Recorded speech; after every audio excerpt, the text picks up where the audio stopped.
సంవత్సరాల నుంచి వీరు ప్రేమించుకున్నారు, ఒకరినొకరు ఇష్టపడ్డారు, పెళ్లి చేసుకోవాలనుకున్నారు. అయితే పెద్దలు ముందుగా ఒప్పుకోలేదు. ఆ తర్వాత వాళ్ళని కన్విన్స్ చేసి మమ్మల్ని ఆశీర్వదించండి అంటూ ముందుకొచ్చారు. 8 మాసాల క్రితం వీరు వివాహ బంధంతో ఒక్కటయ్యారు.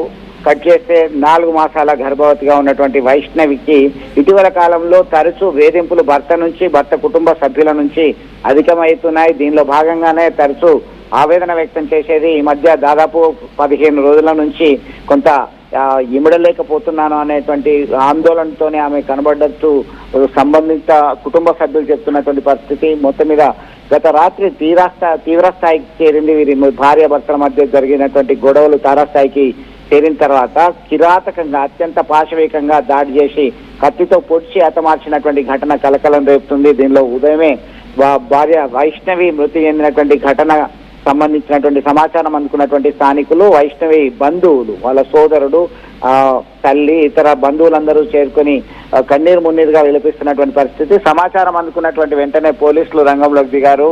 దీంతో కఠినంగా శిక్షించాలి, ఇంత కళ్ళబొల్లి మాటలు చెప్పారు, ఈ మధ్య కాలంలో ముభావంగా ఉంటున్నాడు ఈ హరిబాబు, దీంతో మాకు అనుమానం వచ్చింది, ఏం జరుగుతుందో తెలియదు అనేటువంటి కోణంలో ఆవేదనతో వారు వెల్లడించడం జరుగుతుంది. ఇది మొత్తం మీద ఒక పక్కా ప్లాన్ గా దాదాపు 10 రోజుల నుంచి ప్లాన్ చేసి మర్డర్ చేసినట్టుగా వారు అనుమానిస్తున్నారు.